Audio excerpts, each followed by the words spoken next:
This video is sponsored by Established Titles. Amazon desperately needed The Lord of the Rings, The Rings of Power to be universally embraced by audiences worldwide and capture the cultural zeitgeist, just like the Peter Jackson movies did 20 years ago. Alas, audiences weren't having any of it, and the powers that be at Amazon are none too pleased about that. They let their displeasure be known in a lengthy Hollywood Reporter spin piece. It was so lengthy, in fact, that we have already devoted 2 videos to it, and now we have finally gotten around to exactly how they view you, the fans, and the audience at large, and that is not in a very high regard.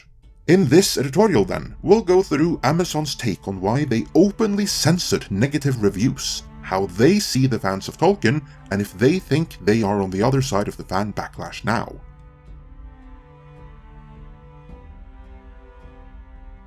In the last video covering this lengthy Hollywood Reporter spin piece, we saw that The Rings of Power was too big to fail for Amazon Prime Video. That is, its success or failure means little to the Amazon Corporation as a whole, but if it fails, that's all she wrote for the Prime Video production division. Disingenuous positive reviews from the entertainment media complex are nice and all, but what they really need is for the audience to sign up for Prime Video in record numbers and really dig the series. To that end, Jennifer Salke, the head of the Prime Video production wing, had some musings about the audience. The Hollywood Reporter wrote, "Amazon has long known that they were in for a rather bumpy series takeoff. They saw Tolkien fans slamming The Rings of Power online before a frame had been released. We all saw it coming, there were no surprises," she says. Having insight into our global audience, we also have insight into the darker sides of how people can manipulate reviews and have other points of view that we wouldn't support. Brace yourself, for you are about to be gaslit.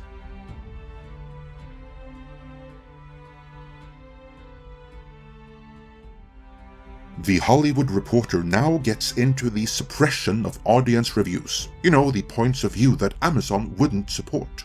The streamer announced it was switching off reviews of the show on its platform for its first 72 hours after its premiere, then kept them up for an additional 5 days. That last bit was in parentheses, indicating that Amazon didn't want the Hollywood Reporter to say that. But the publication evidently felt that failing to point out that reviews were actually held for a week, not the stated 72 hours, was a little bit too obvious to suppress. They continue. It's an explanation that satisfied the media, but inflamed some fans who feel the company is dismissive of any criticism and arguably risked escalating what might have been a short-term dust-up into ongoing fandom trench warfare. As one wrote, "I'm tired of the constant media harangues from Amazon that if you don't love the show, you're Rossicist." Many point out how HBO's House of the Dragon faced similar trolling for its diversity moves, yet its audience scores weren't impacted. An excellent point right there, but Amazon wants the Hollywood Reporter to bring forth a counter to that. But it's also possible Ring's percentage of agenda-based reviews might be much higher than for Dragon. Notice how they say it's also possible. That's because they have no evidence to support what they're about to say next. Tolkien's world has a long, unfortunate history of attracting fascist-adjacent admirers, something that surely would have repulsed the fantasy world's anti-totalitarian author, whose Rings trilogy was inspired by the horrors of World War I. So, Tolkien fans are fascist-adjacent, don't you know? And if you don't know, if you want some proof of this claim, then tough luck. Just accept it, because the Hollywood Reporter said so at Amazon's behest. And they double down on this by referencing some contemporary international politics.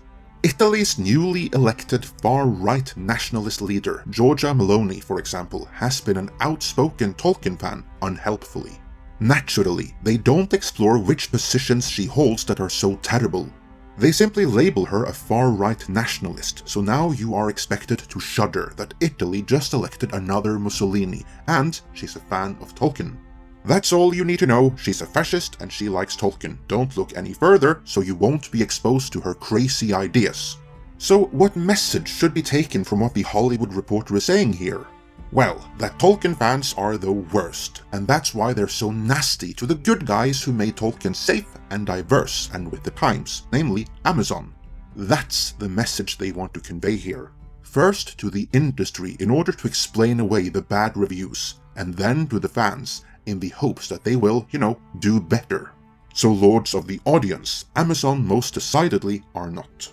And while we're on the topic of lords, before we move on, I'm something of a lord myself, and courtesy of Established Titles, this video sponsor, I have the certificate to prove it. Established Titles is a project based around the historic Scottish custom where landowners are referred to as lairds, or lords and ladies in English. Through Established Titles, you can be the owner of at least 1 square foot of dedicated land on a private estate in Edelston, Scotland, which by Scottish tradition makes you a lord or lady, and you'll get an official certificate with a crest to prove it. This certificate features a unique plot number with which you can see the exact location of your land. But there's more to it. To support worldwide reforestation efforts, Established Titles work with global charities One Tree Planted and Trees for the Future, so for every order, a tree will be planted. This is of course a fun novelty, and it makes for a great gift. In places where prefixes are allowed in official documents, you might even be able to replace Mr. or Miss with Lord and Lady. Established Titles are running a fall sale right now, and if you use our code MIDEDGE10, you get an additional 10% off. Also, Established Titles told me that the first 200 people purchasing a title pack using our link will effectively be next to my plot, within a few minutes of walking distance. Depending on how many of you want to become a lord or a lady, we could build our little Midnight's Edge kingdom. Go to establishedtitles.com/midedge10 to get your titles now. Link is in the description. With that, let's get back to how out of touch Amazon really is.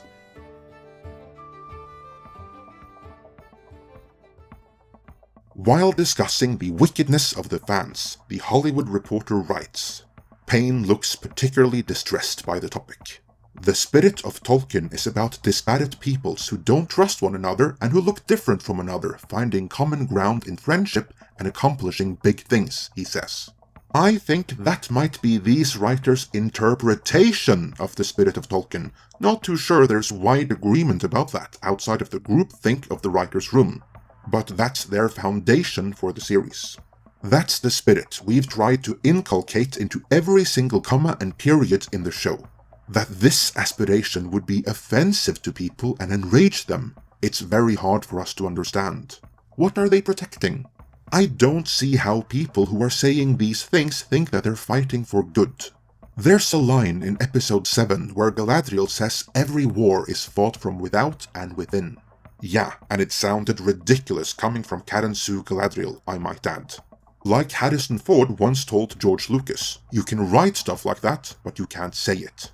Anyway, moving on. Even if you're fighting for something you think is good, if you do something worse in that fight, then you become evil. Whoa, projecting much? I don't see how people who are saying these things think they're fighting for good. It's patently evil. In other words, if you criticize what they've done to Tolkien's work in the Rings of Power for any reason, then you are patently evil.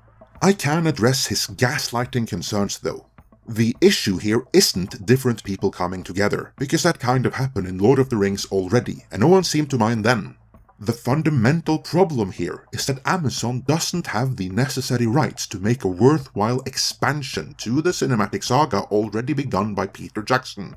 So instead, they're making this alternate and competing Lord of the Rings in which they functionally remake the events of the Third Age in the Second, destroying every legacy character while they're at it.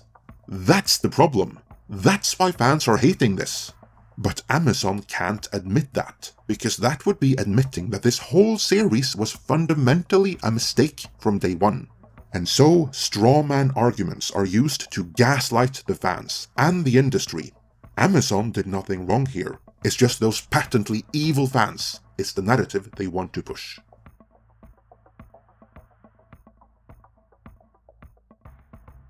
Next, the article goes into the competition with House of the Dragon, but we'll get back to that in the next video, where we'll cover the variety piece on Jennifer Salke. Because as Midnight's Edge watchers know, House of the Dragon only exists because Jennifer Salke canned Amazon's Conan. See our dedicated video for more on that. Then the article returns to their showrunners, portraying them as taking the high road against a fanbase they just labeled as patently evil. The showrunners famously start every day in the writer's room with the Tolkien Quote. As they blaze forward and try to level up their series amid outsized expectations, there's one that seems appropriate. As it so happens, it's the same quote Payne recites when asked which is his favorite. Whoa, what are the odds of that? They passed in thought out to regions where pain and delight flow together and tears are the very wine of blessedness, he says. Which means, the Hollywood Reporter asks, probably rather confused. It's the idea that eventually sorrow can become part of the joy, he says. Because you've gone through so much pain and now you're on the other side of it. What the hell is even that? Do you think Jennifer Salke, Amazon Prime Video, and their showrunners are on the other side of it? Will fans retroactively embrace Season 1 after the release of the last episode? Or will the failure and subsequent fan blaming continue? Let me know what you think in the comments. And before you go, remember that Established Titles is running a big sale right now. And if you use our code MIDEDGE10, you get an additional 10% off. Go to establishedtitles.com/midedge10 now. Link is in the description.